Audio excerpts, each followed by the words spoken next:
Donc tous ces termes qu'on vient de réciter sont des synonymes pour évoquer le Bouddha Shakyamuni, c'est le fondateur, destructeur de transcendants, etc. Donc et tous ces termes, tous ces synonymes, en fait, mettent en avant certaines des qualités, des attributs du Bouddha. On continue. Vous, chef parmi les hommes, à votre naissance, vous avez fait 7 pas sur cette grande terre et annoncé « Je suis suprême en ce monde. À vous, sage en ce temps-là, je rends hommage. » Corps parfaitement pur, forme éminemment noble, océan de sagesse, vous êtes pareil à une montagne d'or, et votre renommée illumine les 3 mondes. À vous, Sauveur suprême, je rends hommage. Vous êtes orné de marques excellentes, votre visage est semblable à une lune immaculée, et votre teint pareil à l'or. À vous, je rends hommage. Pur comme vous, les 3 mondes ne le sont pas. À vous, dont la sagesse est incomparable, je rends hommage.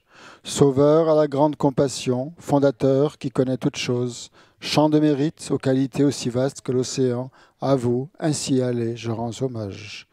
Par la pureté, il délivre de l'attachement, par la vertu, il libère des renaissances infortunées. Unique chemin, réalité pure et suprême, au Dharma qu'apaise, je rends hommage. Vous êtes libéré et montrez la voie qui mène à la libération. Si vous observez, ferveur, les préceptes de l'éthique, champ pur doté de réalisation, à vous, assemblée suprême, vouée à la vertu, je rends hommage. Hommage au suprême Bouddha, hommage au refuge du Dharma, hommage à la noble Sangha, avec une dévotion infinie, hommage à vous 3. À vous qui êtes dignes de respect, m'inclinant avec des corps aux aspects les plus divers, aussi nombreux que les atomes de tous les royaumes, avec une foi suprême, je rends hommage. Ne commettre aucune action nuisible, accomplir une infinité d'actes vertueux, discipliner complètement son esprit, tel est l'enseignement du Bouddha.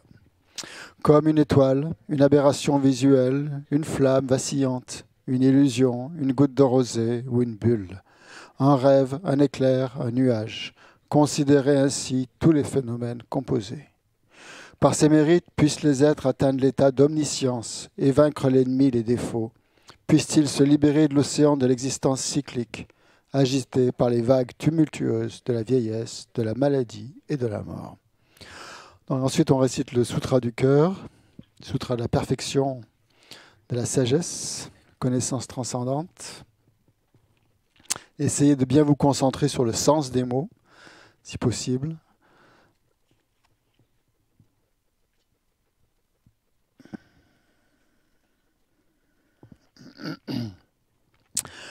Hommage à l'Arya triple joyau.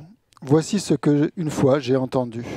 Le Bhagavan se trouvait à Rajagriha, sur le pic des vautours, entouré d'une grande congrégation de moines et d'une grande assemblée de bodhisattvas. À ce moment-là, le Bhagavan était absorbé dans la concentration sur les catégories de phénomènes appelés perception profonde.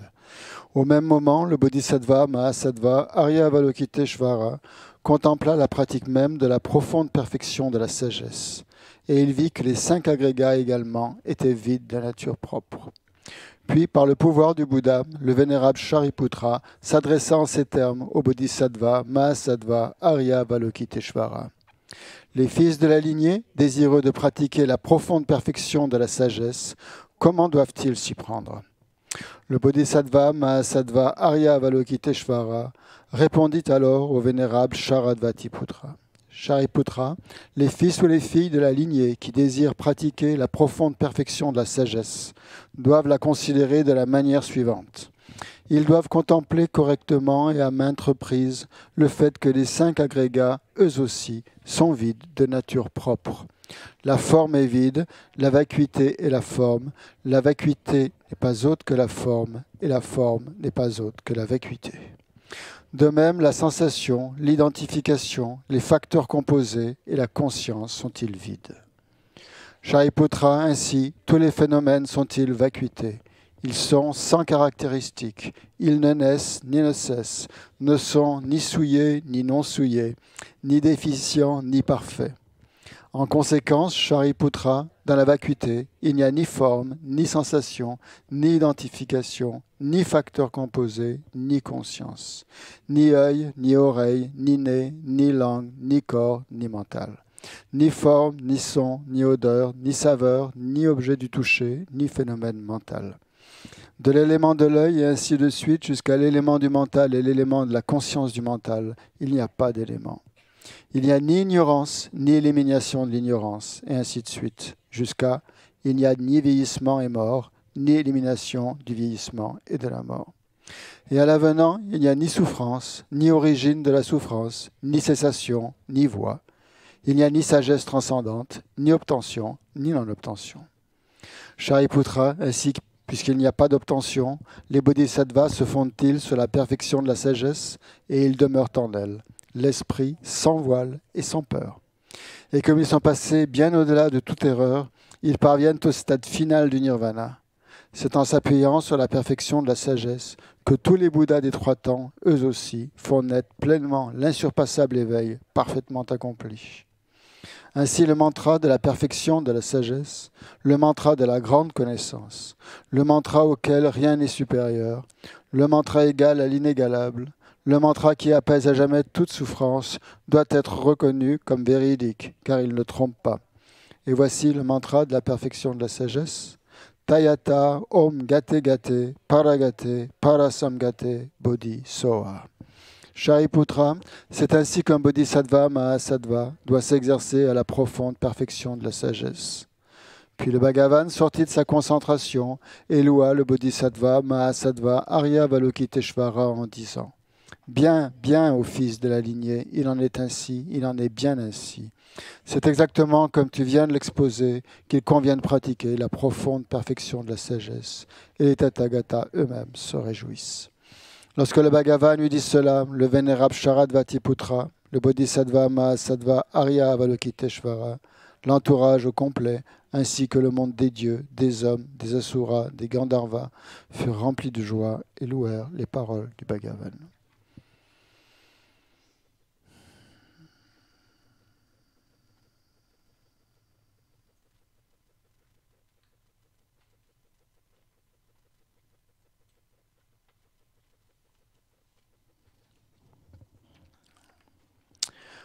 Page suivante, la prière à la Dakini au visage de lion, en bas de la page, page 82. Je me prosterne devant l'assemblée des Dakini des trois chakras qui demeurent dans le yoga sacré de la jouissance de l'espace. Par vos pouvoirs de clairvoyance et d'émanation magique, prenez soin des pratiquants comme une mère prend soin de son enfant. Akasamara Sadara Samarayape.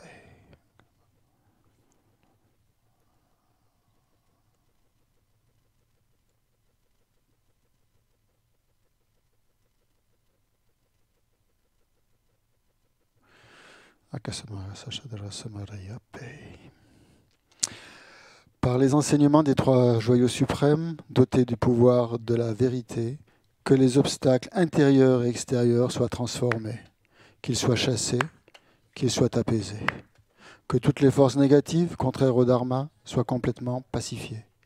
Puisse la multitude des 80 000 obstacles être dissipée, puissions-nous être séparés des problèmes et situations néfastes au Dharma, puissent tous les plaisirs être en accord avec le Dharma, puisse le bonheur parfait et tout ce qui est de bon augure régner ici et maintenant.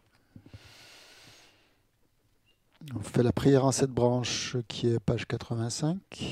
On l'avait vu, on avait expliqué la dernière fois. Donc on se concentre un peu sur chacune des branches. À la fin.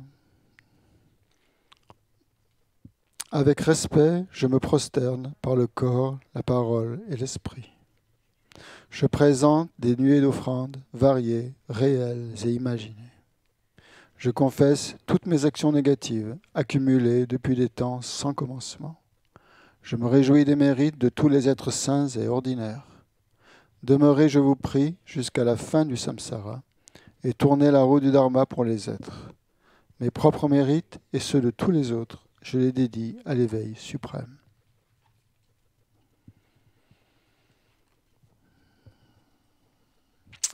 Et on termine par la prière, page 89, qui est refuge. Donc les 2 premiers vers sont les prises de refuge, et les 2 vers suivants, les 2 derniers, c'est la génération de l'esprit d'éveil, de le souhait d'atteindre l'éveil pour le bien de tous les êtres. Jusqu'à l'éveil, je prends refuge dans le Bouddha, le Dharma et la communauté suprême, la Sangha. Grâce aux deux accumulations réunies par l'écoute de l'enseignement, puissais-je devenir Bouddha pour le bien des êtres. Jusqu'à l'éveil, je prends refuge dans le Bouddha, le Dharma et la communauté suprême, la Sangha. Grâce aux deux accumulations réunies par l'écoute de l'enseignement, puissais-je devenir Bouddha pour le bien des êtres. Jusqu'à l'éveil, je prends refuge dans le Bouddha, le Dharma et la communauté suprême, la Sangha. Par l'écoute de l'enseignement, puissais-je devenir Bouddha pour le bien des êtres.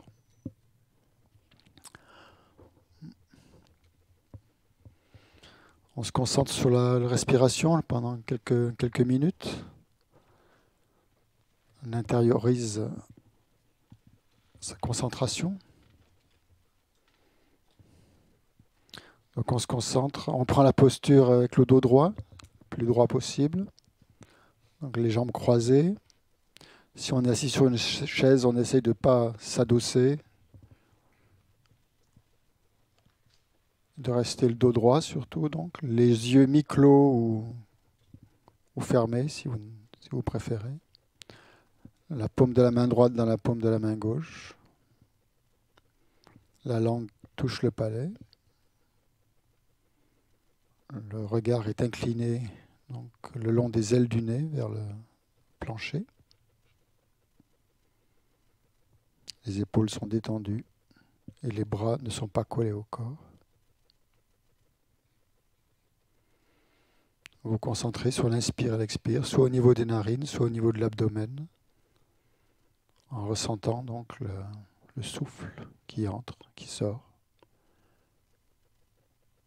Et vous laissez passer toutes les pensées parasites qui pourraient vous distraire ou vous perturber. Et vous essayez pendant ces quelques minutes de rester uniquement concentré sur la respiration et sur rien d'autre.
On développe maintenant la motivation la plus vaste, la plus altruiste possible, en commençant par penser à pourquoi on est venu ici ce matin, quelle est notre intention, qu'est-ce qui nous a amené à venir.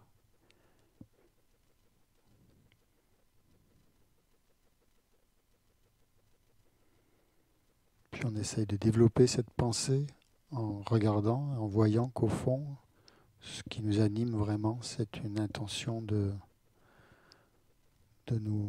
cultiver, de transformer notre esprit, et que cela soit profitable non seulement à nous-mêmes, mais au plus grand nombre d'êtres possible.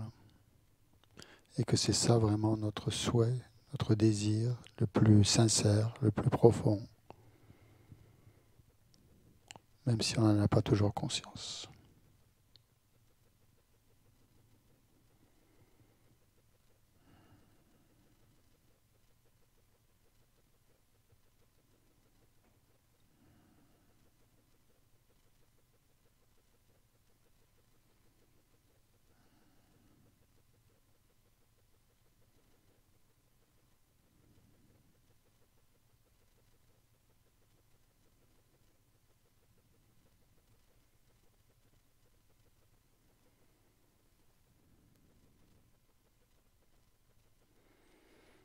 Pensez qu'on n'est pas venu ici pour gagner de l'argent. On n'est pas venu ici pour avoir une meilleure réputation. On n'est pas venu ici simplement par simple curiosité intellectuelle. On est venu ici pour se transformer notre esprit, développer son potentiel au maximum. Et pour que ça soit profitable à l'humanité tout entière, non seulement aux hommes, mais aussi aux tous les êtres vivants.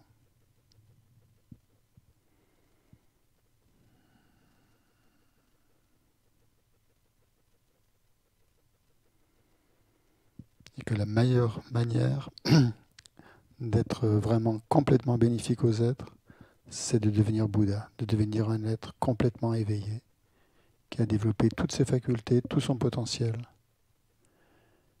et qui a même d'œuvrer spontanément, sans effort, sans concept, sans pensée, au bien de tous,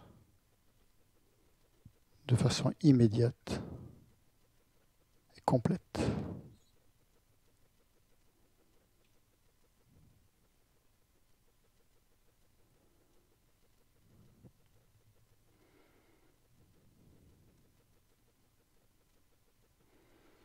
Donc pour atteindre cet état, il faut suivre les étapes progressives de la voie spirituelle qui conduit à l'éveil, à suivre tous les modules, toutes les étapes du Lamrim, la voie progressive, dont celui que l'on va étudier ce week-end sur la mort et l'impermanence.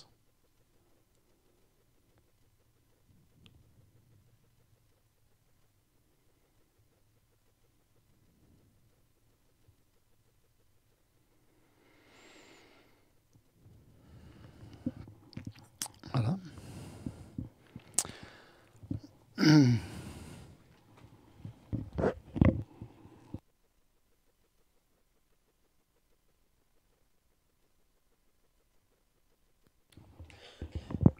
Donc c'est notre combien de modules?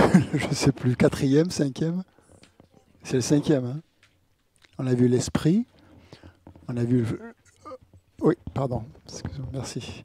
Le fonctionnement de l'esprit, la définition de l'esprit, comment c'était, tout ça, on a bien parlé. Ensuite, on a vu quoi? Comment méditer, ouais. Méditation analytique et méditation de concentration. C'était le 2e. La présentation du chemin complète jusqu'à l'éveil, depuis là où nous en sommes, c'est-à-dire notre précieuse renaissance humaine, qui nous offre toutes les conditions favorables pour pouvoir pratiquer le Dharma. Ensuite, on a vu, oui, le maître spirituel, c'était la dernière fois, donc c'est encore frais. Et l'importance donc du maître spirituel pour justement nous montrer cette voie progressive qui conduit à l'éveil.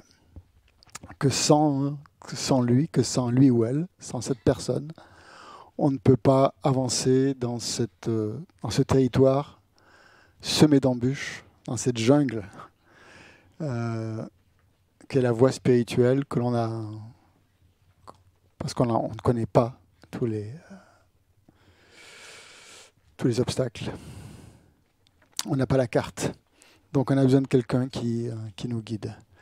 Donc on va passer maintenant au sujet suivant. Tous ces sujets, en fait, tous ces thèmes s'intègrent dans la psychologie bouddhiste, hein, puisque c'est une voie progressive. Donc ils se suivent. Hein. Il faut essayer de trouver par vous-même, mais bon, c'est évident, mais il y a aussi des subdivisions ou des connexions ou des réseaux entre les différents thèmes qui sont moins évidents. Donc là, c'est assez évident d'un point de vue progressif que donc, pour pouvoir suivre ces enseignements, il nous faut un maître qui les donne, qui les ait donnés, d'ailleurs, le Bouddha, Atisha, Lama Tsongkhapa, tous ces... Nous sommes en fait les héritiers de toute cette transmission depuis l'époque du Bouddha, depuis l'enseignement du Bouddha jusqu'à aujourd'hui. En fait, nous pouvons recevoir ces enseignements grâce à qui? Grâce aux différents maîtres spirituels de tous les siècles précédents, de tous les maîtres, de tous les pratiquants qui les ont étudiés et réalisés, intégrés à leur continuum mental, à leur vie, en fait, et qui les ont transmis de maître à disciple au fil des générations, au fil des vies, comme ça, des siècles. Comme une flamme de bougie qui passe de l'une à l'autre, comme ça, sans discontinuité. Donc c'est quand même assez formidable de prendre conscience de ça, qu'on est quelque part dans cette chaîne ininterrompue où on peut recevoir la transmission de l'enseignement du Bouddha. Une grande chance donc que nous avons, qui fait partie donc de notre précieuse existence humaine. C'était le deuxième sujet, on peut dire un sujet préliminaire presque, pour l'étude de la voie progressive. Donc prendre conscience de cette existence humaine pleinement qualifiée, comme on dit, parce qu'on a toutes les qualités intérieures, c'est-à-dire qu'on a cet intérêt pour la voie spirituelle, et on a aussi, non seulement les qualités, les attributs intérieurs, mais aussi on a toutes les circonstances favorables au niveau extérieur qui nous permettent d'étudier, de pratiquer. Tout ce qu'il faut à notre disposition.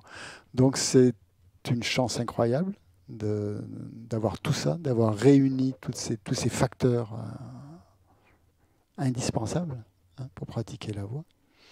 Et si on les a réunis, c'est parce que dans nos vies antérieures, nous avons certainement été déjà en contact avec l'enseignement bouddhiste. Nous avons déjà fait un certain travail sur nous-mêmes, sur notre esprit, et nous sommes quelque part sur cette voie sur laquelle nous continuons d'avancer depuis des vies et des vies. Donc c'est dans cette perspective très vaste que l'on situe les enseignements du Bouddha. Ce n'est pas simplement dans cette seule vie, mais dans une immensité de vies que l'on a eues précédemment, qu'il faut les voir. Donc quand on prend conscience de cette immensité, toutes ces vies, on peut vraiment se réjouir en fait, d'être là aujourd'hui et de pouvoir continuer le travail que l'on a commencé et souhaiter que ça continue dans les vies futures. Donc cette précieuse renaissance humaine, donc le but de cette précieuse renaissance humaine, c'est cette prise de conscience de la chance que nous avons. Et c'est aussi de la rareté de cette existence humaine. Des enseignements nous ont montré qu'on ne l'obtient pas comme ça, parce qu'on le désire, mais que dans les vies antérieures, donc on a sûrement fait des prières, pratiqué la générosité, pratiqué la vertu, puisque ce sont ces causes favorables qui nous ont permis d'avoir cette existence humaine, avec non seulement une existence humaine, mais une existence humaine, comme on dit, pleinement qualifiée pour pratiquer le dharma. Donc, situation extrêmement rare. Hein, vous vous souvenez de la parabole, comme la tortue qui est au fond de l'océan et qui passe sa tête dans un anneau qui dérive au gré des flots, comme ça, et qui monte une fois tous les 100 ans. Et quelle est la probabilité pour qu'elle puisse passer sa tête dans l'anneau à ce moment-là? On dit que le Bouddha a dit que notre vie humaine était encore plus rare que cette probabilité-là. Et donc, donc rare et précieuse, c'est l'autre aspect donc, de cette vie humaine, donc sa rareté. Du fait qu'elle est rare, elle est précieuse. Tout ce qui est rare est précieux, par définition. Donc il ne faut pas la gaspiller. Et c'est le premier encouragement, on va dire, de l'enseignement du Bouddha, c'est que prendre conscience de cette vie humaine, s'en réjouir, toujours se sentir déprimé, nul et incapable. On prend conscience de cette vie, ça nous donne un élan, une joie, une envie de l'utiliser, d'en tirer le plein profit en fait, de cette vie humaine, puisque c'est quelque chose de précieux. Et l'enseignement qui arrive tout logiquement après ça, c'est que certes cette vie est rare, certes cette vie est précieuse, mais bon, elle ne va pas durer toujours. Ça, il faut bien en prendre conscience. Et c'est la première gifle, alors, je ne veux pas dire une gifle, mais la première chose que le Bouddha nous met sous les yeux en nous montrant qu'en fait, cette vie humaine, il faut, puisqu'elle est si rare, qu'elle est si précieuse, qu'elle va finir à un moment donné, forcément. On ne sait pas quand. Mais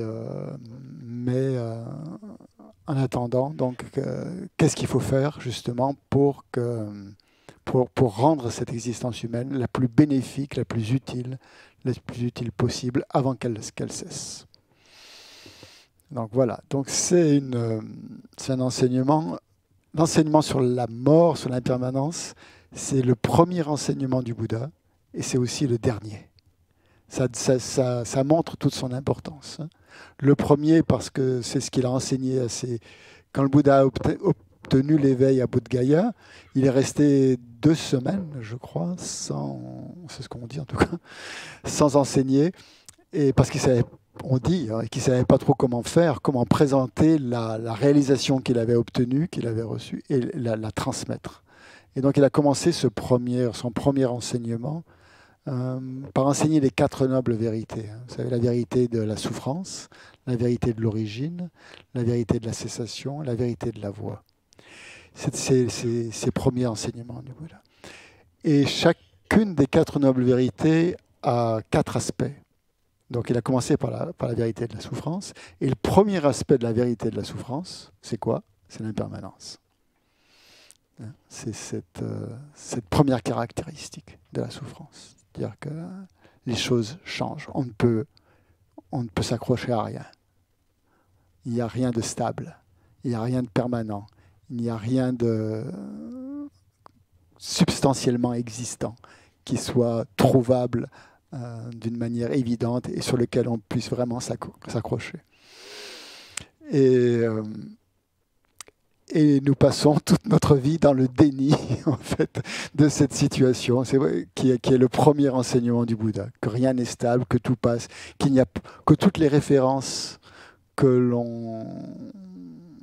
on croit de son vivant, en fait, sont complètement éphémères, sont bâties sur rien, sur des simples croyances, sur du vent, sur des choses qui n'existent pas, qui sont simplement des manières pour nous de nous accrocher à une réalité en pensant que cette réalité existe. Et donc l'enseignement sur l'impermanence, c'est incroyable, parce que c'est l'enseignement le plus, peut-être le plus profond de l'enseignement du Bouddha, et il touche tous les autres enseignements. Hein. C'est la première caractéristique des 4 nobles vérités, celle de la souffrance, mais ça touche aussi, en fait, pourquoi on souffre dans le monde, justement, parce qu'on est complètement aveuglé par ce besoin d'une référence stable, permanente et existant en soi. Et c'est ainsi donc que l'on souffre dans le samsara. Hein. C'est notre condition. Donc le Bouddha nous montre, son enseignement nous montre que c'est la première chose à réaliser, la première chose à voir. Et ça a été son dernier enseignement, comme je disais, parce que il a montré lui-même qu'il ne resterait pas toujours au niveau physique, au niveau charnel, qu'il a montré le passage en nirvana, pari-nirvana, montrant que lui aussi, tout Bouddha qu'il était, tout être réalisé, pleinement réalisé qu'il était, était lui aussi soumis à la mort et à l'impermanence, qu'il lui aussi devait disparaître. Et il a montré ça à ses disciples. Il leur a donné le premier enseignement sur l'impermanence et il leur a donné le dernier enseignement aussi sur l'impermanence. Et en montrant que finalement, tout ce qu'il avait enseigné se résumait à cela. Donc bienvenue. On va parler de ça ce week-end. Il y a du boulot, hein, mais en même temps, ça touche plein de choses et c'est un enseignement extrêmement intéressant sur lequel je suis certain vous avez déjà bien réfléchi. On n'est pas des bébés, on a vécu plein de choses, plein de situations différentes. On a été confrontés à la mort, d'être proches, d'amis. Et on a tous vu des gens, des êtres mourir. On a tous été confrontés à ça. Donc c'est quelque chose qui nous parle, hein, qui nous parle du niveau de notre expérience immédiate. Et bon, c'est un enseignement qui n'est pas fait pour nous. Le but de cet enseignement n'est pas de nous attrister, de nous rendre complètement, de nous déprimer. Hein. C'est pas ça, de nous faire peur de la mort. Hein. Parce qu'en fait, mais de nous contre. En fait, on se rend compte que le fait de méditer, de réfléchir à la mort, c'est quelque chose qui rend en fait joyeux, qui donne de l'enthousiasme en tout cas, si c'est pas de la joie en tout cas, mais de l'enthousiasme à la pratique. Donc c'est ça le but de la réflexion, de l'analyse, de la prise de conscience de la mort, de l'impermanence, c'est de générer en nous cet enthousiasme pour la pratique, parce que dès qu'on pense à la mort, dès qu'on pense à cette impermanence, et bien aussitôt, c'est l'enseignement immédiat que l'on reçoit, c'est que on a tout de suite envie de faire quelque chose de bien, quoi, dans cette vie, de rendre cette vie vraiment, vraiment utile, vraiment bénéfique à soi et aux autres. Et que donc ça, au lieu loin de nous attrister, en fait, cet enseignement nous donne de l'énergie. Loin de nous déprimer, au contraire, il nous galvanise, il nous donne de l'enthousiasme et de la force intérieure. C'est un enseignement formidable parce que dès qu'on prend conscience de ça, par une simple pensée, ça transforme notre esprit. Donc en fait, l'enseignement sur l'impermanence, sur la mort, c'est un enseignement sur la transformation de l'esprit, qui sont des enseignements assez élevés aussi sur la voie, hein, puisque on les étudiera plutôt au 3e niveau, hein, le niveau du pratiquant de capacité supérieure. Hein, comment transformer son esprit. Mais déjà là, on est donc au niveau du pratiquant. Vous savez, je vous l'avais déjà expliqué dans la présentation de la voie, mais je vous le rappelle quand même, que le Atisha et Tsongkhapa ont divisé la voie spirituelle en 3 niveaux. Hein. Le niveau du pratiquant d'envergure ou de motivation inférieure ou initiale, hein, qui est davantage concerné par le souci des vies futures. s'assurer une bonne réincarnation, ne pas tellement se soucier de cette vie actuelle qui arrive à son terme ou qui va arriver à son terme, mais déjà de mettre l'accent, de mettre le projecteur sur les vies futures et sur le fait de vouloir une bonne réincarnation pour pouvoir continuer ce travail. Donc ça, c'est le premier type de pratiquant. Et nous en sommes là, hein, au niveau de notre cursus de découverte du bouddhisme, pratiquant de motivation initiale. Ensuite, le deuxième, c'est le pratiquant de motivation intermédiaire, hein, d'envergure mentale, de motivation intermédiaire, qui, lui, ne vise pas seulement une bonne renaissance future, une bonne réincarnation, on va dire, mais cherche à sortir du samsara.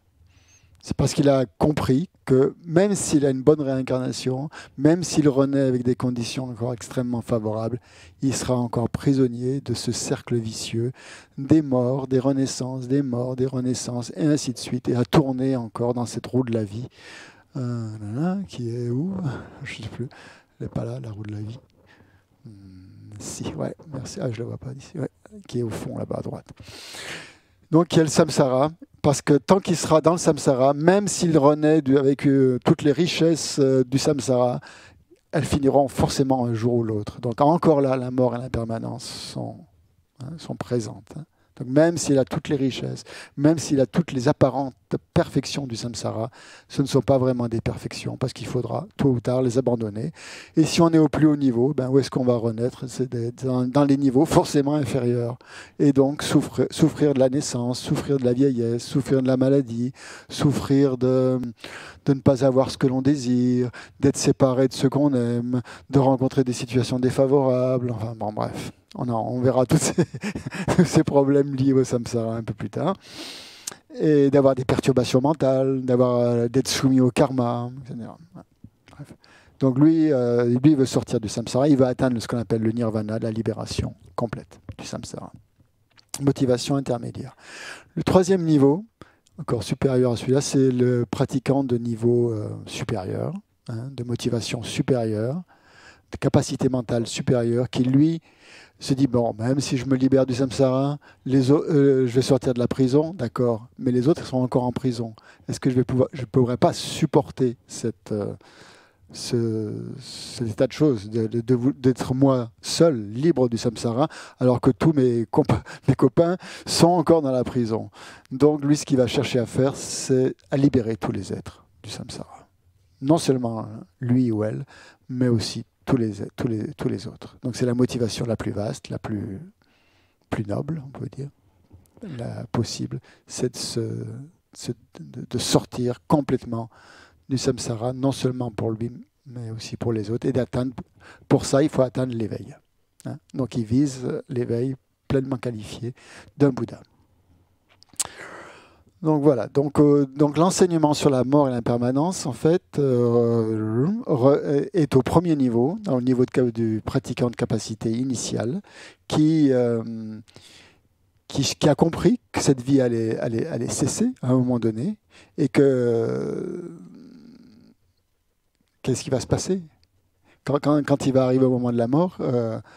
C'est pas tellement la mort qui lui fait peur, hein, mais c'est plutôt ce qui va arriver après la mort. Où est-ce qu'il va aller? Quelle va être sa destination, sa destinée future, hein? C'est-à-dire ce pratiquant n'est pas, bien sûr, peur de la mort, mais c'est plus peur des renaissances futures. Donc il a plus, c'est une peur, on peut dire, salutaire, parce que c'est cette peur qui lui fait prendre conscience donc, que eh bien, il faut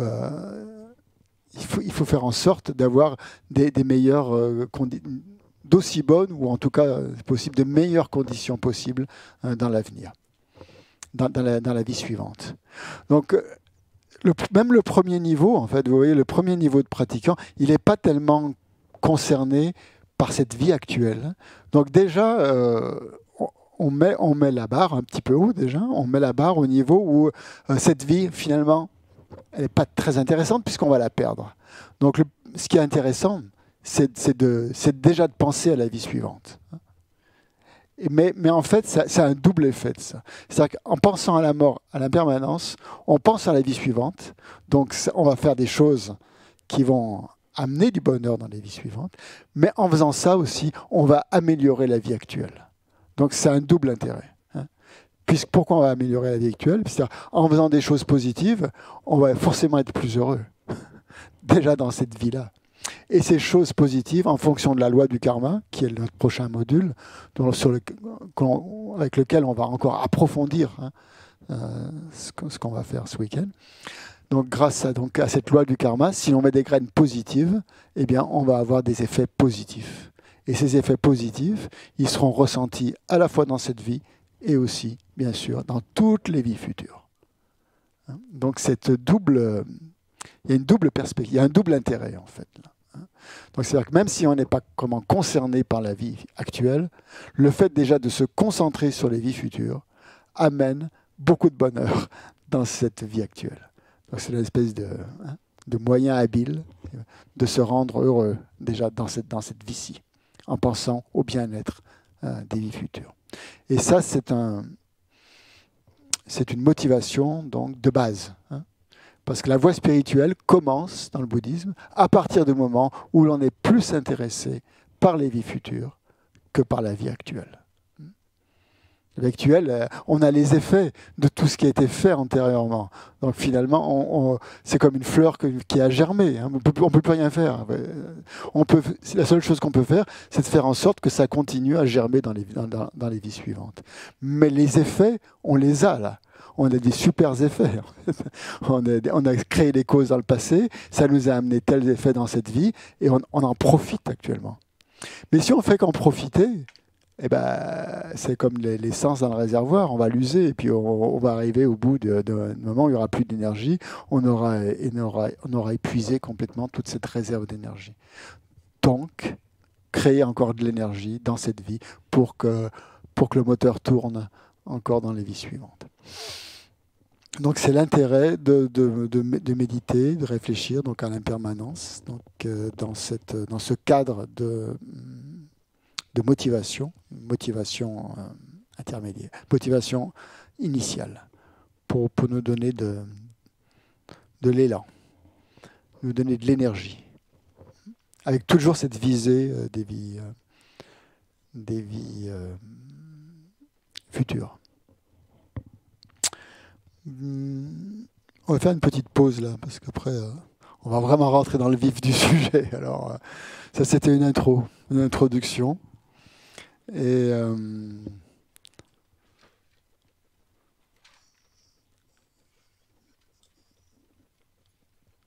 bon, on va avoir le café. Je vous donne une petite phrase de Woody Allen que j'ai vue dans la semaine. Woody Allen, il dit je n'ai pas peur de la mort. Mais j'aimerais mieux ne pas être là quand elle arrive.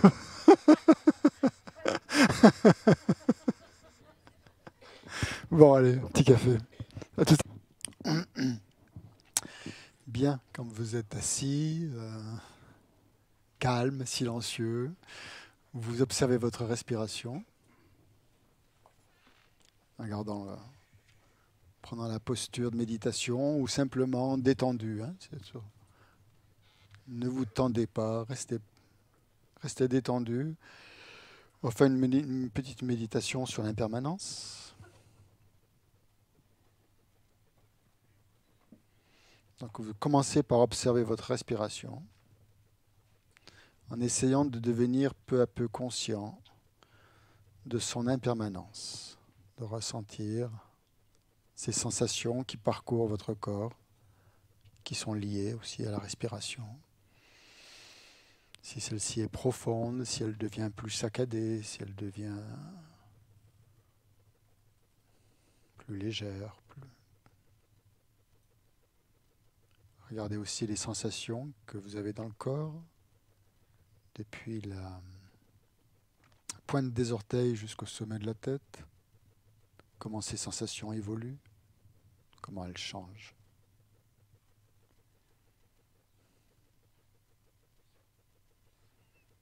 Prenez conscience de tout ce qui se passe en fait en vous.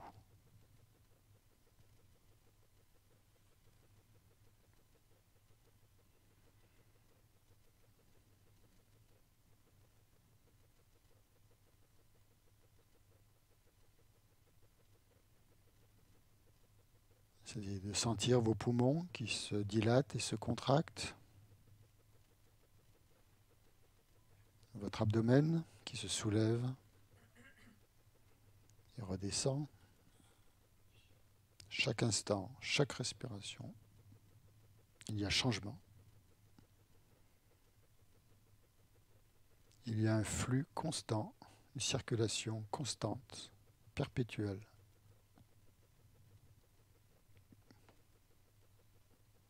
À l'intérieur de nous.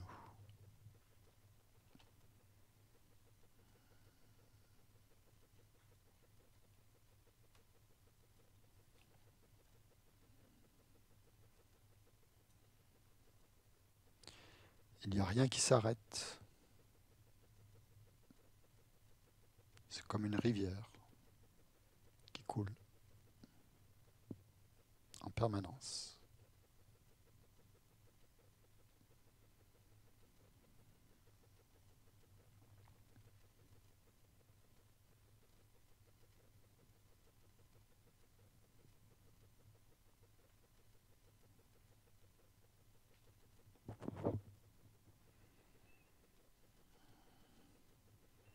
Prenez aussi conscience de toutes les parties qui constituent votre corps, toutes les différentes parties.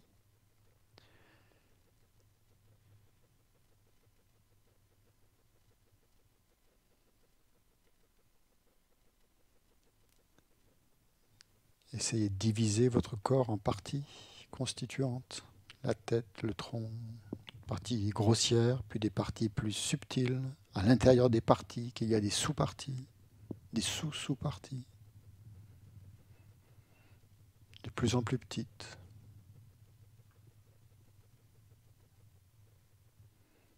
Jusqu'aux cellules.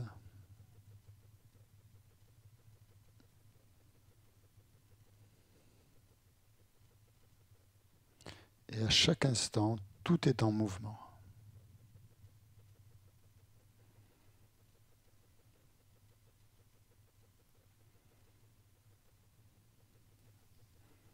Essayez de ressentir les battements de votre cœur.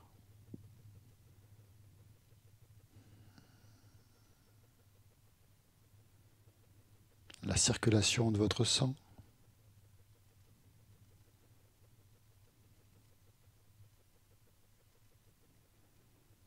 L'énergie de vos impulsions nerveuses.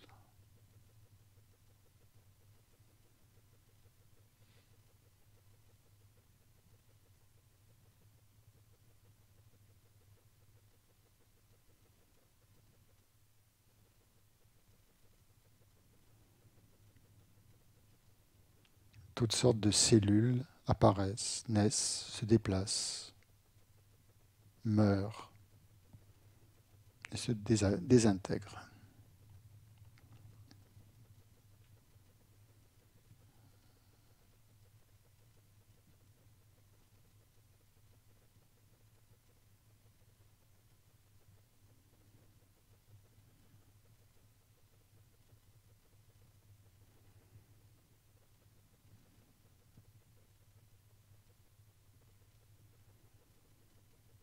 À un niveau encore plus subtil, toutes les parties de votre corps sont faites de molécules, d'atomes, particules infinitésimales qui sont tous constamment en mouvement.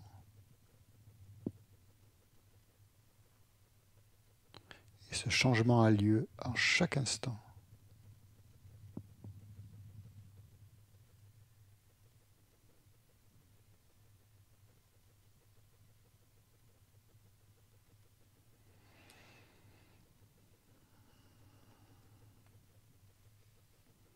Maintenant, concentrez-vous sur votre esprit, tout ce qui se passe dans votre esprit, toutes ces parties, les pensées, les perceptions, les sentiments, les souvenirs, les images,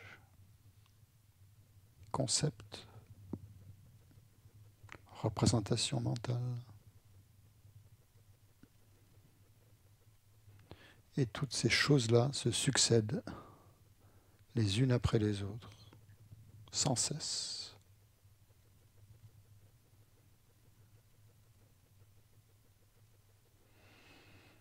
Essayez d'observer le flot continu, toujours changeant, des expériences mentales.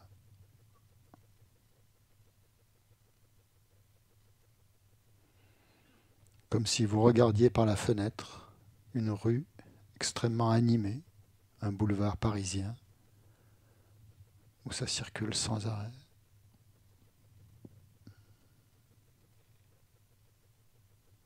Avec des voitures, des piétons, etc. Des sons, des odeurs.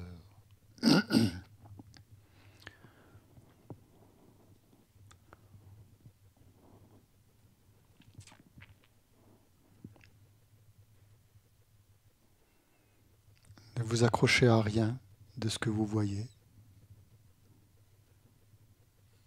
dans votre esprit. Ne jugez pas. Ne faites pas de commentaires. Simplement observez.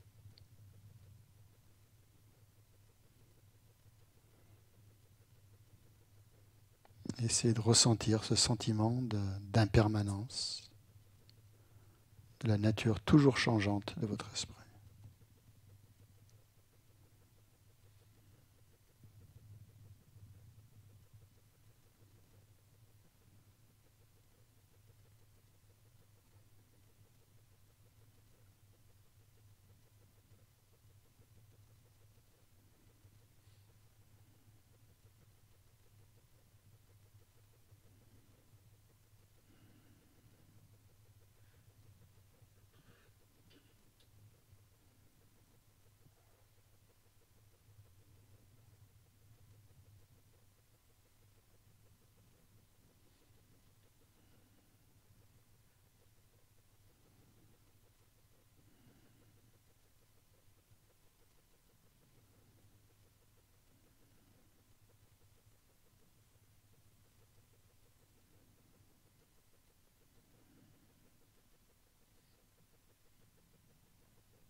Et au milieu de ce mouvement constant, permanent, de ce flux, perpétuel changement dans notre corps, dans notre esprit, nous imaginons un moi qui existe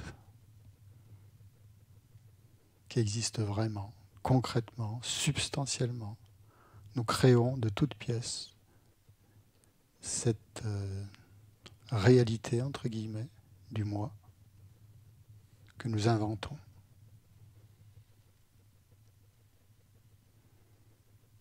Et qui nous paraît stable, qui nous paraît permanent, qui nous paraît solide, concret, alors que c'est une illusion totale, une hallucination.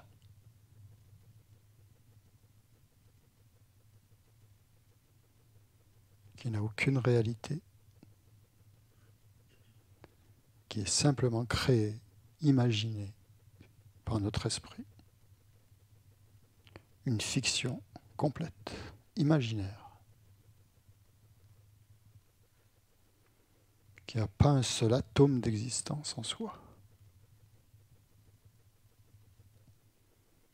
qui est un simple nom, une simple désignation sur tout ce mouvement, ce changement, ce flux constant.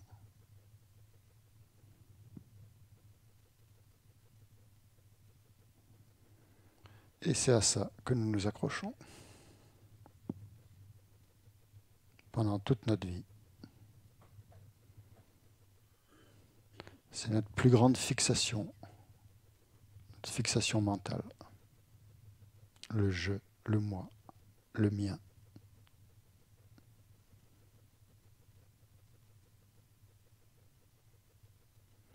que nous recréons sans arrêt à chaque pensée.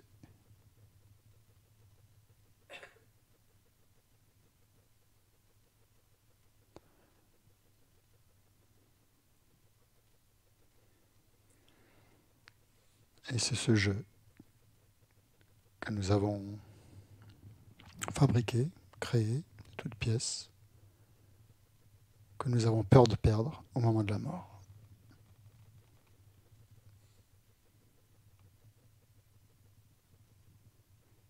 Alors que c'est une pure invention.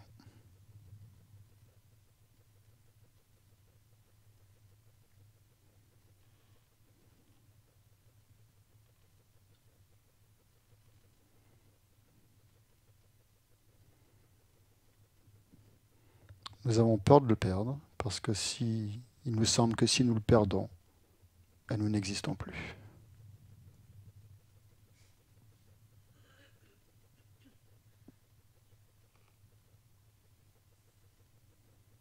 Ce qui est une pure illusion.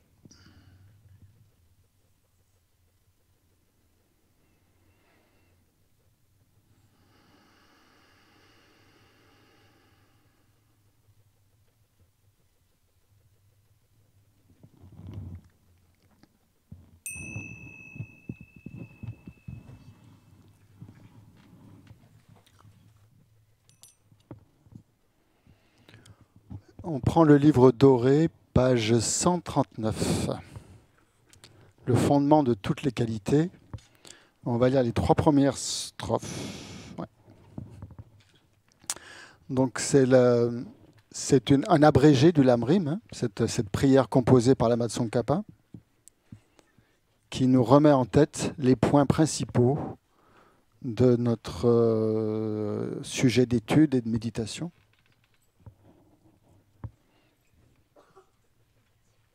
On lit ensemble. 139. Le fondement de toutes les qualités est le maître bienveillant, pur et parfait. Se vouer à lui est la base de la voie. Veuillez me bénir afin que, réalisant clairement cela et m'y appliquant avec diligence, je m'en remette à lui avec grand respect. On médite un petit peu là sur le module précédent, sur le maître spirituel. Ses qualités, sa bienveillance, ce qu'on a compris, on essaie d'y repenser.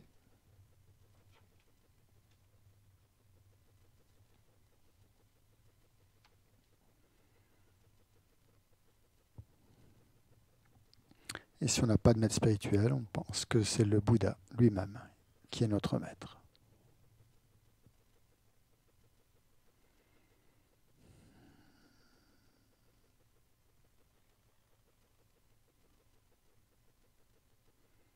Et qui manifeste tout ce qui nous apparaît dans notre quotidien.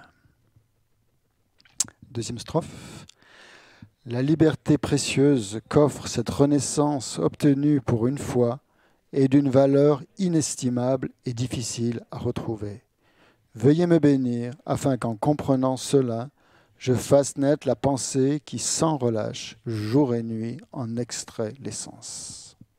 Donc on médite sur notre précieuse renaissance humaine. Toutes les qualités que nous avons, au niveau intérieur, au niveau extérieur, toutes ces richesses, en ressentant une grande joie, comme si on avait gagné au loto.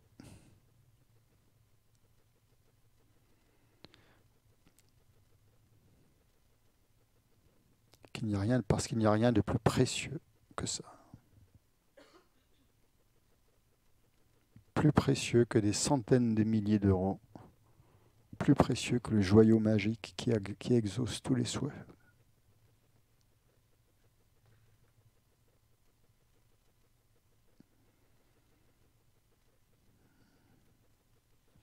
Donc c'est de ressentir vraiment cette richesse qui est en nous, que l'on a.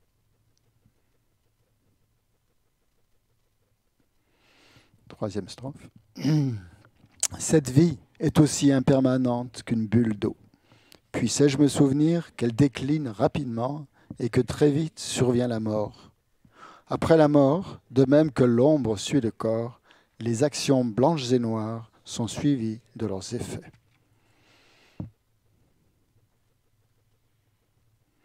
Donc nous en sommes là, nous en sommes à cette troisième strophe sur l'impermanence et la mort, qu'on va étudier ce week-end, qu'on va essayer d'approfondir. Il y a aussi...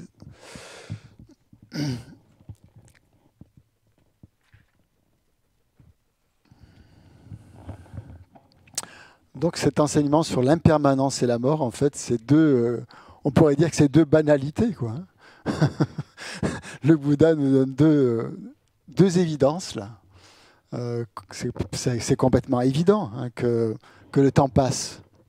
Et, on en a tous conscience de ça, que le temps passe. Et non seulement que le temps passe, mais qu'il passe très vite. On n'a jamais le temps de faire tout ce qu'on veut. Hein. La journée, ça y est, elle passe. On se lève le matin, tout ce que j'ai à faire dans la journée, je ne vais jamais y arriver, tout ceci, cela. Oh, comment je vais faire? Il n'y a pas assez d'heures dans une journée. 24, c'est pas assez. Il en faudrait plus que ça. Même s'il y en avait 40, on les remplirait quand même. On trouverait plein de choses à faire pendant ces heures-là. Donc en fait, cette sensation que l'on a, que ces multiples activités nous accaparent sans cesse. Et dans ce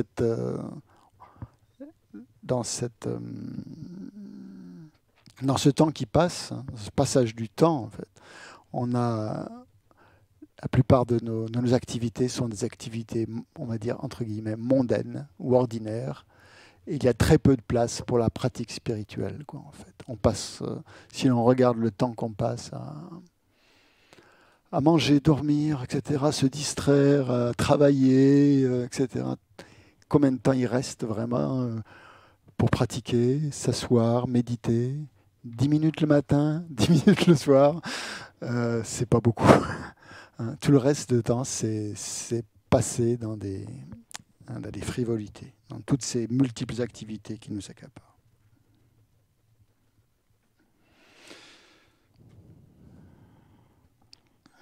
Donc ce changement, ce qu'on appelle l'impermanence, en fait, dans le bouddhisme, ça désigne en fait cet écoulement ininterrompu du temps qui passe.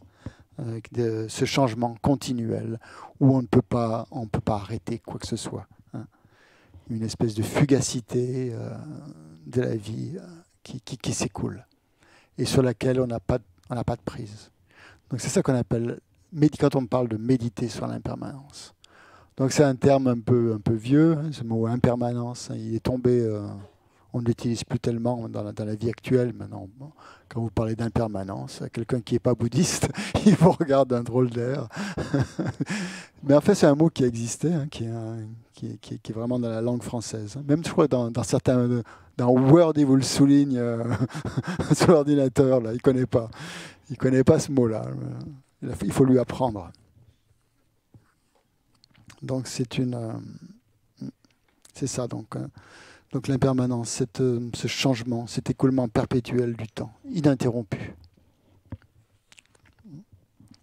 Donc c'est la première évidence que nous donne le Bouddha, c'est que le temps passe, hein, et qu'il passe très vite. Et nous en avons conscience, hein, quelque part, nous le savons bien, et nous sommes un peu démunis par rapport à ça. La deuxième évidence qui nous met devant nous, c'est que nous allons mourir. Ça aussi, on le sait. Quelque part. On sait tous qu'on va mourir. Intellectuellement, aucun problème. On le sait tous. On le sait. Voilà. Seulement, émotionnellement, on l'occulte complètement. C'est une réalité que l'on ne veut pas voir, en quelque sorte. Donc, nous savons que chaque jour, en fait, qui passe, hein, que ce temps qui passe, en fait, ce temps, nous rapproche continuellement du moment de la mort, inéluctablement. Qu'à un moment donné, ce temps va s'arrêter. C'est ce qui nous... Mais nous avons toujours l'impression que ce moment où ça s'arrête, c'est jamais maintenant. C'est même pas demain, c'est même pas après-demain, c'est même pas la semaine prochaine, ni le mois prochain, ni l'année suivante. C'est loin, loin, loin, loin. très très très très loin. Et ça, c'est encore une grande, grande illusion, que ça ne peut pas nous arriver. Finalement, que ça n'arrive qu'aux autres, quoi. Dans les journaux, on apprend qu'un tel est mort, une telle personne est morte. Et quelle est notre réaction à ce moment-là quand on apprend ça? Ah bon? Il est mort? Mais comment ça se fait? Comment c'est possible? Il était vivant la semaine dernière, et puis là, il est mort? Mais qu'est-ce que c'est que cette histoire? C'est la surprise, le choc, comme si, voilà, ça nous tombe. Donc on est dans une espèce comment dire, de déni en fait de la mort, alors que c'est une réalité. Intellectuellement, on sait tous qu'on va mourir, mais quand ça arrive, eh ben, c'est la grosse surprise, c'est le gros choc, hein, alors qu'on le sait très bien. Donc en fait, pour nous, c'est comme s'il y avait d'un côté le temps qui passe et de l'autre côté la mort, mais on ne fait pas le lien entre les deux. Vous voyez ce que je veux dire? Le temps passe, on sait qu'on va mourir à un moment donné, mais la mort, ça reste très lointaine, quoi. Et on s'imagine que le temps, comme ça, va passer sans cesse, sans cesse, sans cesse, et puis qu'on est presque immortel, quoi. Est-ce qu'on se sent mortel? Non. On pense quelque part qu'on va pas mourir, en fait. Dans notre fort intérieur, hein, on pense qu'on est immortel. Et c'est ça la première réalité que nous impose le Bouddha, qu'il nous demande de regarder, c'est cette réalité justement que l'on va mourir. On va mourir, quoi. C'est vraiment ça qui est. Arrêtez de vous méprendre, de recréer sans cesse cette illusion. Regardez, regardez autour de vous. Tout apparaît, tout disparaît, aussi bien au niveau extérieur, les saisons qui passent, etc. Et tout est là pour nous montrer en fait l'impermanence. Mais en fait, nous n'acceptons pas cette réalité au fond de nous. C'est dans notre esprit, c'est comme si en fait ces deux réalités, le temps qui passe et le moment de la mort, étaient complètement séparés. Et nous ne voyons pas la mort comme l'aboutissement final, hein, de ce temps qui passe. C'est cette avancée du temps. Elle nous semble complètement séparée de son aboutissement. Donc, par conséquent, nous avons toujours l'impression qu'on a le temps, hein, puisque le temps pour nous, le temps qui passe, il passe, mais au bout, tout va bien, quoi. Nous avons toujours cette impression que l'on aura demain à vivre, qu'on peut faire des tas de projets.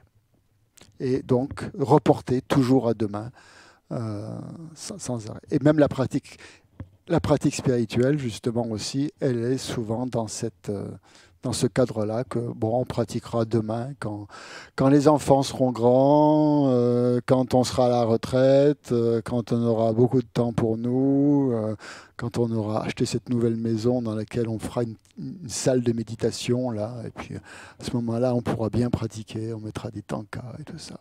Pour l'instant, il faut travailler, il faut s'occuper des enfants, il faut s'occuper de tout ceci, cela.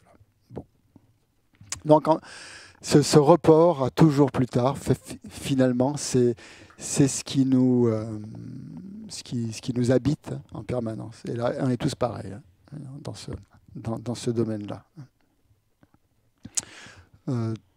Donc, c'est ça, en fait, qui nous montre ce fait de remettre toujours à plus tard, de ne pas voir que le terme de ce temps qui passe, c'est la mort, montre en fait que nous avons peur de la mort, que nous avons extrêmement peur de ça. Et comme on en a tellement peur, eh bien, on fait tout pour la masquer, pour l'éviter, pour ne pas la regarder, pour ne pas la regarder en face. Et donc c'est ça cet enseignement du Bouddha tous les enseignements du Bouddha sont faits pour nous montrer qu'en fait, que notre ego crée une réalité irréelle, une réalité qui n'existe pas, et que la vraie réalité, la réalité qui existe, on ne veut pas la voir. Et donc c'est l'enseignement du Bouddha, si on voulait le résumer, il se résumerait à ça, finalement. Voir la réalité qu'on ne veut pas voir.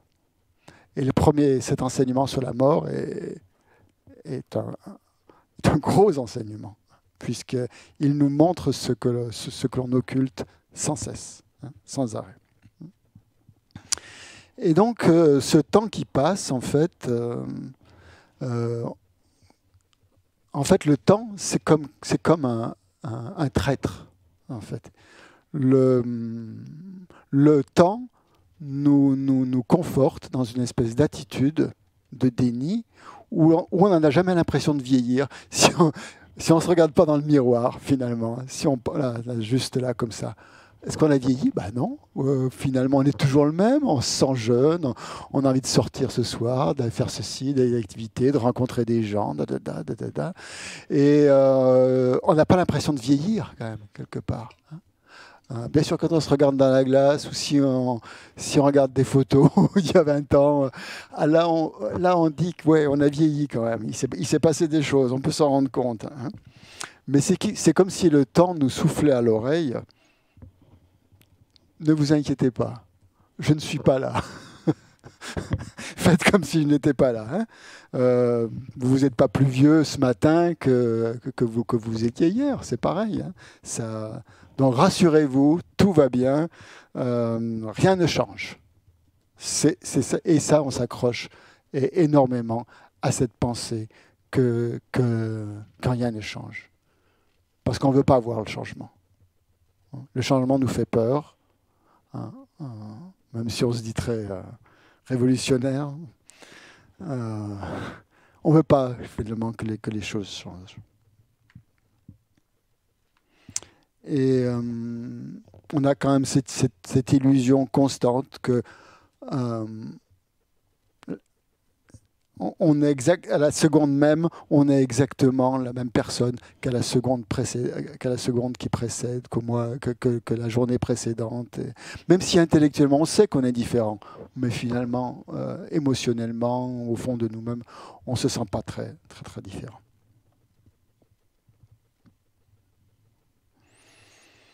Donc il y a un semblant de stabilité en fait qui est en nous et qui nous mystifie, hein, complètement.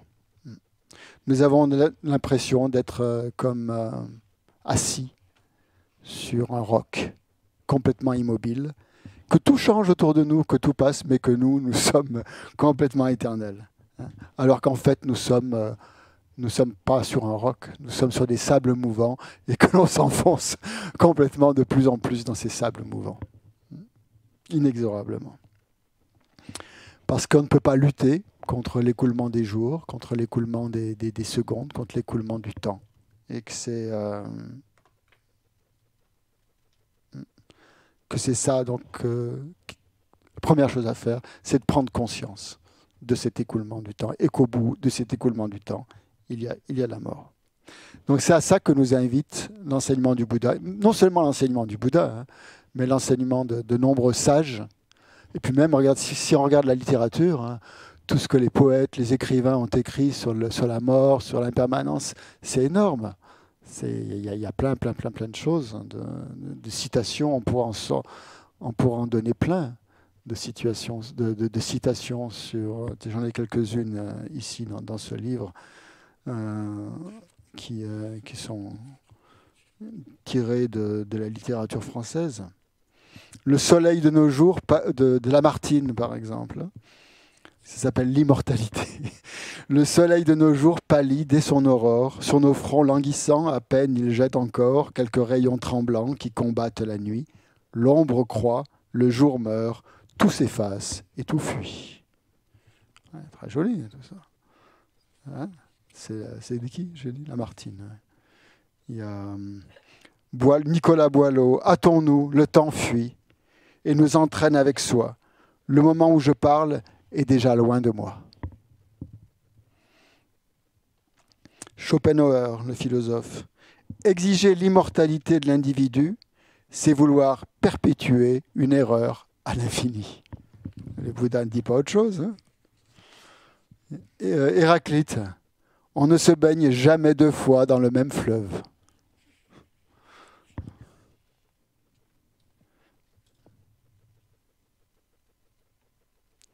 Une maxime latine à propos des heures. Toutes les heures blessent. La dernière tue. Ah, ça me fait rire.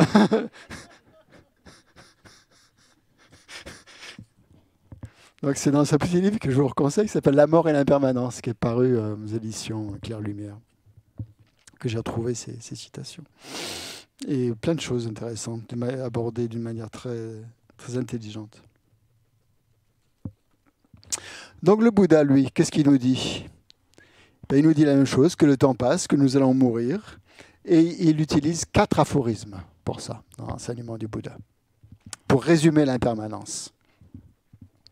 Il nous dit, donc ces 4 aphorismes. Premièrement, tout ce qu'on accumule, toute accumulation finit en dispersion. Tout ce qui est accumulé est finalement dispersé. Premier aphorisme. Deuxième, toute construction se termine en ruine. Tout ce qu'on a construit finit ruiné. Finit par la ruine, les constructions. Troisième aphorisme, celui-là, il nous touche plus précisément. Toute rencontre se termine par la séparation. Voilà. Il ne faut pas se fixer sur quoi que ce soit, qui que ce soit. Et l'autre aussi qui est dur et qui est vrai, toute naissance finit par la mort. Donc ces 4 termes, ces 4 aphorismes, nous incitent à faire un lien de causalité entre le premier terme et le deuxième. L'accumulation et la dispersion. Toute accumulation finit en dispersion. La construction et la ruine. Tout ce qui est construit tombe en ruine. La rencontre et la séparation. La naissance et la mort. À faire le lien entre les deux. Pour nous, c'est des choses complètement séparées. C'est encore notre esprit qui marche complètement à l'envers. Et pour nous, quand on accumule. Et puis quand c'est dispersé, c'est terminé. C'est une autre action. Quand on rencontre quelqu'un, il y a vraiment une rencontre et qu'il y a une séparation. C'est complètement autre chose. On ne fait pas le lien entre les deux. Quand on accumule des richesses, la pensée qu'on a quand on accumule, c'est que ces richesses, on va les garder toujours. On ne pense pas à leur disparition. On ne pense pas que ces richesses, au moment on va les perdre au moment de la mort ou parce qu'on va nous les voler, ou je ne sais pas. Non, on accumule. C'est notre premier instinct. Le deuxième, quand on construit quelque chose, on ne pense pas à sa ruine. On pense à construire, on pense à établir, à créer, à faire quelque chose, à créer une maison, à bâtir une maison. On ne pense pas que cette maison va disparaître à un moment donné, qu'elle va tomber en ruine tôt ou tard, qu'un jour elle ne sera que poussière. Même le nom n'existera plus de ce bâtiment. On peut voir même les choses les monuments qui ont été créés. Certains sont tombés complètement en ruine, n'existent plus. Même certaines pyramides, par exemple, tombées en poussière. Il ne reste même plus leur nom, on ne sait même plus comment elles s'appellent. Les rencontres, eh bien, quand une rencontre, on sait très bien que si les événements de la vie ne la défont pas, c'est la mort qui s'en chargera, de toute façon. Une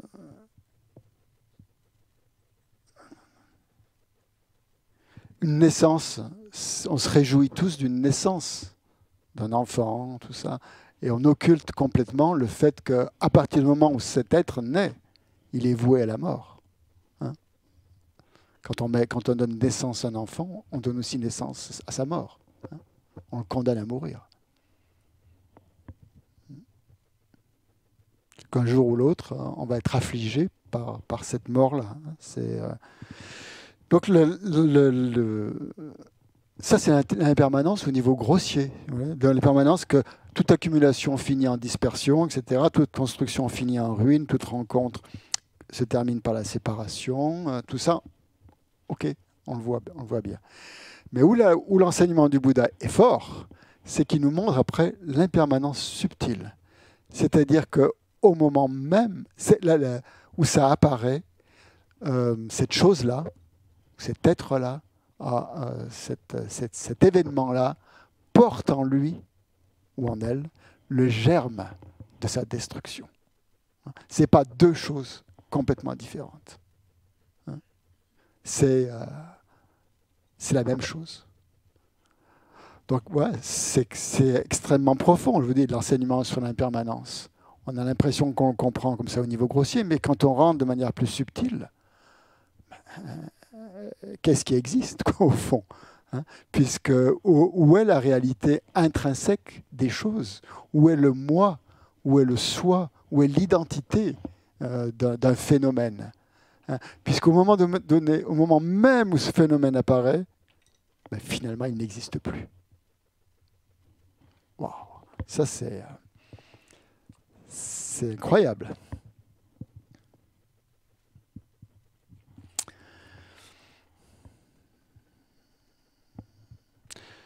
Donc là, c'est ce qui nous donne cette illusion de stabilité ou de séparation entre les événements qui ne font qu'un, en fait.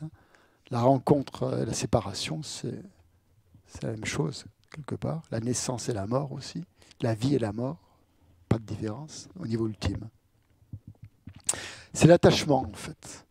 Donc l'enseignement du Bouddha nous amène aussi non seulement à voir cette réalité qu'est l'impermanence, mais aussi à nous montrer d'une manière un peu plus subtile que nous sommes extrêmement attachés à tout ce que... par exemple, l'accumulation, ça nous apparaît comme juste, alors que la dispersion nous apparaît comme injuste, finalement. C'est injuste que les choses soient... qu'on perde, finalement, les choses comme ça. Une construction, ça nous paraît juste de construire quelque chose. Une destruction ou une ruine, ça nous paraît injuste. Que le temps joue contre nous, il nous fait tomber une maison alors que cette maison, on l'a construite, c'était juste, on a mis des efforts. Mais ça, c'est quoi ça, c'est l'attachement. Et alors, c'est encore plus fort pour la rencontre et la séparation. Hein. Une rencontre, c'est juste, c'est beau, on met plein de choses dedans, plein d'espoir, mais aussi plein de craintes en même temps. Et la séparation nous paraît comme quelque chose de forcément triste, d'injuste et tout ça, alors que la réalité est la même. Et la naissance, pareil. La naissance nous paraît juste, quelque chose qui naît, un enfant, et la mort nous paraît comme injuste, nous paraît comme une injustice. Un peu.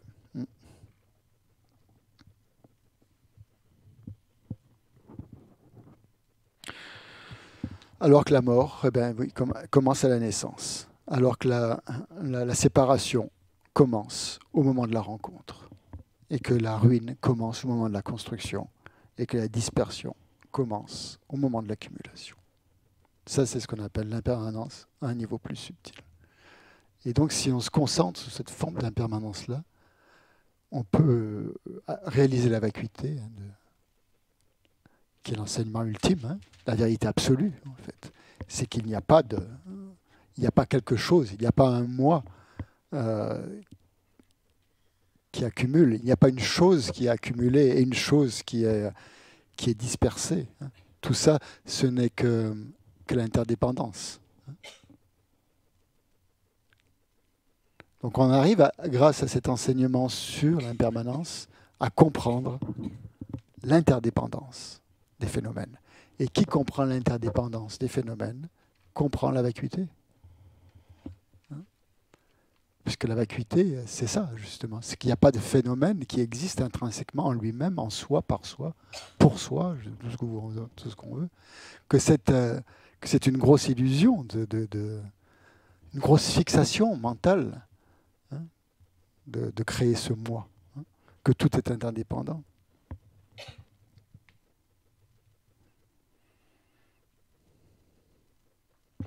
Et que ces choses-là, en fait, aussi, ça nous montre que ce ne sont pas des châtiments divins.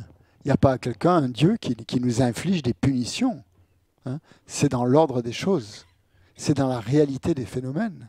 C'est la réalité la plus vraie, la plus réelle de l'existence. Hein.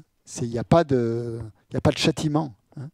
Et tout ça, on peut pas dire que c'est imprévisible. C'est prévisible qu'une accumulation va disparaître, hein, que la construction va tomber en ruine, que la rencontre va finir par la séparation. On le sait, quelque part, tout ça. Hein, on l'a vécu. Hein. Mais non.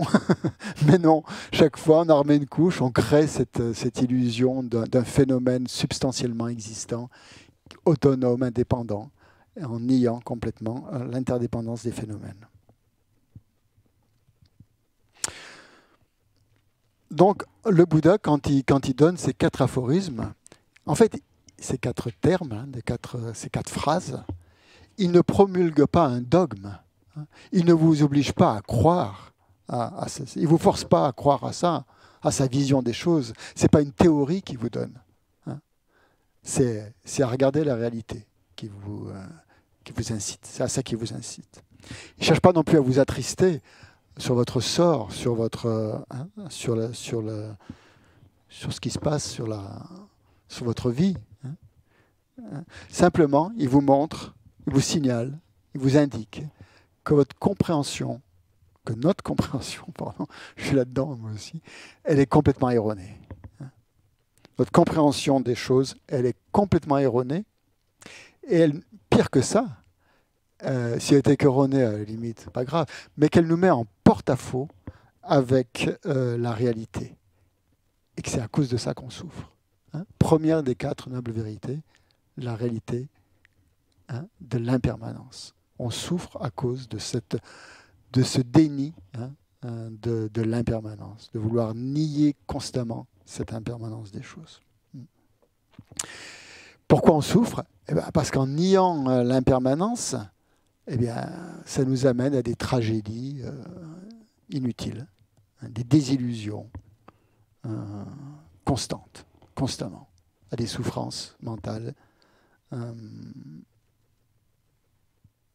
Donc ce qu'il veut, le Bouddha, avec ces 4 aphorismes, c'est nous mettre au cœur de la réalité, hein, de nous donner une compréhension plus exacte, hein, grâce à laquelle nous serons plus en harmonie avec la réalité, avec les choses, avec les gens, avec les êtres. Hein. C'est ça qu'il veut. C'est ça la motivation de l'enseignement du Bouddha. Hein. Pas de nous mettre le nez dans la souffrance et puis voilà, c'est tout. Mais qu'en voyant nos conceptions erronées, on va dire, notre compréhension erronée, on arrive à adopter petit à petit une compréhension plus juste et plus exacte, hein, de l'univers.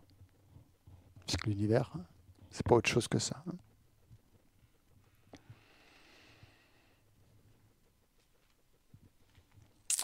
Et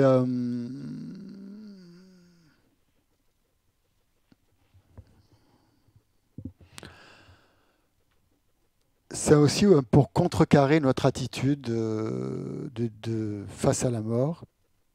Parce que quelle est notre attitude, en fait, finalement, face à la mort? C'est de nous dire, bah, on verra bien. Pas la peine d'y penser maintenant. On verra bien quand ça arrivera. En général, c'est comme ça qu'on passe notre vie, quoi, à se dire, bah, on verra bien, quoi. Mais ça, c'est complètement... Déjà, c'est complètement illogique. Parce que tout ce qu'on fait dans notre vie, on le fait, hein, on prévoit plein de choses. Hein. Si vous voulez passer un examen, bah, vous allez vous y préparer à cet examen. Vous n'allez pas dire, oh, bah, je verrai bien le jour de l'examen, tout se passera bien, comment ça se passe pas. Pour tout le reste, on fait sans arrêt des plans, des projets, on échafaudage des trucs, comment on va s'y prendre, on est très très prévoyant et tout ça. Pour la mort, non. C'est la seule chose pour laquelle on ne fait absolument rien. On ne fait aucune prévision, on laisse faire. Et le Bouddha dit, mais c'est une attitude complètement irresponsable. Parce que ce jour-là, si vous n'avez pas préparé, eh ben, ça va être la panique. Vous saurez pas du tout quoi faire. Si vous vous êtes préparé au contraire, vous saurez la mort va vous arriver de manière complètement naturelle parce que vous aurez réfléchi, vous y serez préparé. Donc l'enseignement sur la mort et l'impermanence, le seul but, c'est de nous préparer au moment de la mort. À ne plus se mettre des œillères, à faire comme si tout allait bien, comme si on allait se débrouiller comme un chef au moment de la mort. Et notre attitude, c'est finalement de nous dire j'ai pas peur de la mort, hein, comme Woody Allen. Mais le jour où elle arrivera, je préférerais ne pas être là, quand même. Alors qu'on sera là, forcément. Et quand elle va arriver, on ne saura pas quoi faire. Donc le Bouddha dit, mais c'est maintenant qu'il faut prendre les devants, qu'il faut vous intéresser parce que maintenant, vous n'en avez pas peur. Mais au moment de la mort, vous allez avoir peur. Alors qu'il vaut mieux faire l'inverse. En avoir peur maintenant. Si vous en avez peur maintenant, vous allez faire des choses pour ne plus en avoir peur au moment de la mort. Hein, c'est complètement l'inverse de notre attitude irréfléchie, irréaliste, illogique que nous impose le Bouddha. C'est-à-dire que vous voulez que tout se passe bien au moment de la mort, vous voulez ne pas avoir peur au moment de la mort, il faut en avoir peur maintenant. Au lieu de faire le contraire.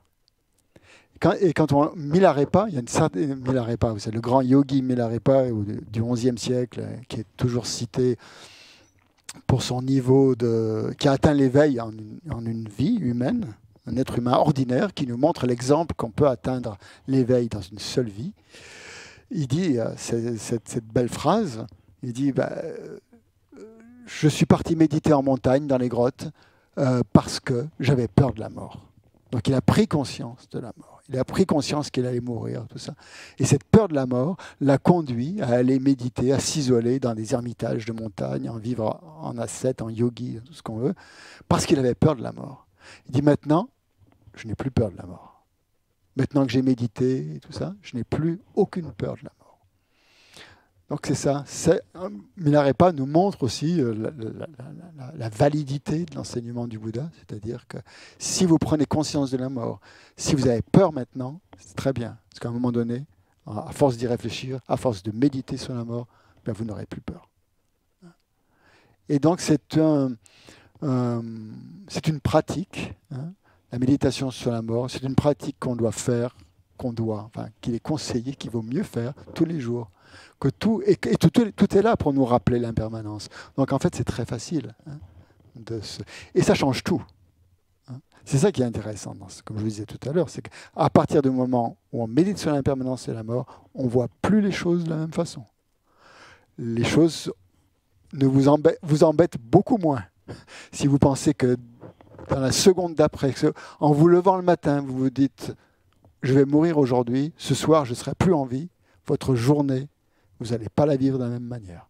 Si vous avez constamment cette prise de conscience de la mort, si vous êtes conscient de la mort, pas à chaque instant, en fait, mais si vous, de temps en temps, dans votre journée, vous y repensez à ça, que ce soir, vous n'avez pas terminé la journée, ce soir vous serez mort.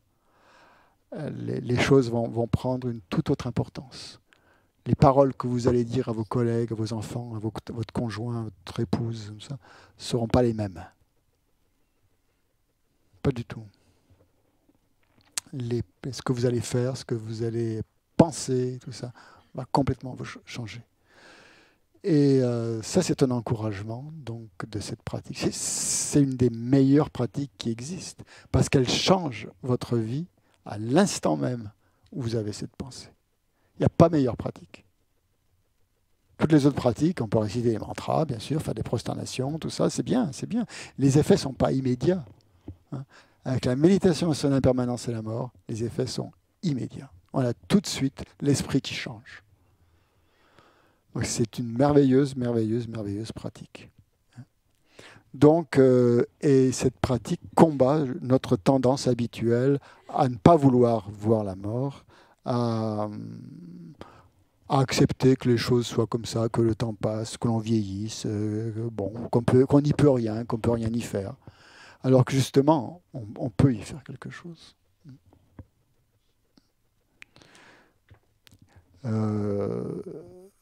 Notre tendance habituelle, c'est de ne pas penser à la mort, parce qu'il vaut mieux penser à autre chose, il vaut mieux penser à des choses plus gaies, plus agréables et tout ça.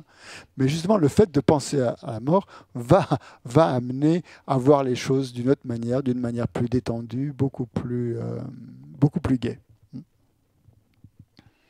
Donc cette méditation sur l'impermanence et sur la mort nous invite à porter un autre regard sur le temps qui nous reste. Donc il y a toute une logique en fait spirituelle dans cette démarche qui est là pour contrecarrer notre logique, entre guillemets, notre fausse logique, notre logique, comment dire, matérialiste, hein, on pourrait dire, ou mondaine en tout cas, matérialiste, ordinaire, à ne pas vouloir regarder la mort, parce que en fait, l'autre logique que l'on a aussi souvent, et qui est en nous, hein, on l'a tous quelque part, c'est qu'on va mourir. Il faut vite profiter de la vie. Faisons plein de choses maintenant, partons en voyage, multiplions les aventures, les expériences, aussi, puisqu'on va mourir, profitons-en un maximum. Hein, ça, c'est dans la perspective non spirituelle qu'il n'y a qu'une seule vie, finalement. Puis, qu'il n'y a qu'une seule vie, alors allons-y, à fond, vivons-la à fond. Et on a tous, quand même, quelque part en nous, cette logique matérialiste de vouloir du plaisir. Il n'y a rien de mal à ça, hein, de vouloir du plaisir, au contraire. Mais ce n'est pas la réalité. Parce que si on regarde bien quel plaisir on obtient au bout du compte, on confond, nous, bonheur et plaisir, entre guillemets aussi. On a quelques plaisirs. On peut en avoir beaucoup même. Mais ces plaisirs, est-ce qu'ils sont vraiment des plaisirs? Est-ce qu'ils durent? Est-ce qu'ils nous amènent vraiment du bonheur? Pas vraiment. Sinon, on n'essaierait pas de les reproduire sans cesse. On en aurait, et puis voilà, ça nous suffirait. Dans la logique spirituelle, justement, c'est l'inverse. Hein. C'est vu dans une infinité de vies, hein, dans un océan, une immensité de vies. Et ce qu'on recherche au bout du compte, c'est le bonheur. Hein. C'est pas simplement un plaisir.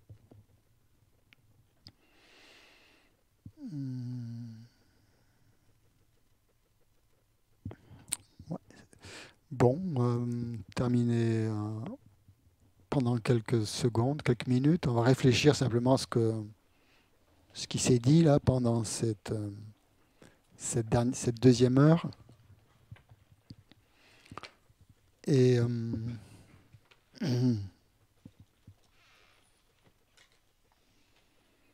essayant de prendre conscience de l'impermanence, de la mort. Réfléchissez à si des paroles que j'ai prononcées qui vous ont touché, essayez de les analyser ou d'en reprendre conscience.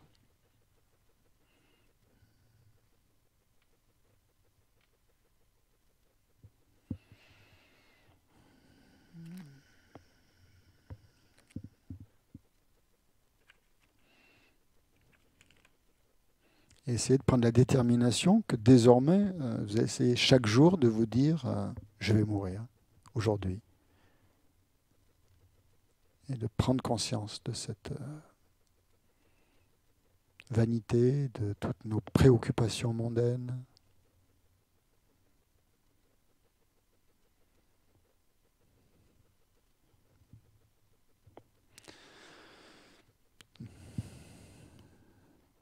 Bon, pour terminer, on va faire l'offrande de nourriture. On va réciter la prière pour offrir la nourriture, page 207 dans le livre. Donc, vous visualisez dans un vaste réceptacle orné de pierres précieuses la nourriture que vous allez manger tout à l'heure, comme du nectar du nectar de sagesse et de bonheur, de félicité, et vous allez en faire l'offrande à un petit Bouddha que vous visualisez au chakra du cœur, dans votre cœur. Hein. Donc vous allez réciter les 3 syllabes magiques, Om Aung, 3 fois, donc pour consacrer cette nourriture et la boisson, et en les offrant donc en le Bouddha, en récitant la prière qui est en dessous. Au moment où vous mangez, vous pensez que ce nectar, donc vous buvez vous aussi, vous pensez que ce nectar que vous avez offert au Bouddha, dans votre cœur, grâce à ça, donc ce Bouddha est extrêmement satisfait, il ressent une énorme félicité, et de lui, du Bouddha, irradie une grande lumière blanche qui purifie votre corps tout entier. Donc voilà la pratique qu'on peut faire pour offrir la nourriture. Donc on la récite maintenant, cette prière. Om Aung, Om Aung, Om Aung. Le maître est le Bouddha, le maître est le Dharma, le maître est aussi la Sangha, le maître est la source de tout bonheur. À tous les maîtres, je fais cette offrande. On va le dire en tibétain, c'est joli. Lama Sangye Lama Chödeshin Lama Gendunte Kungi Jepo Lama Te Lama Nam La Chöparbul.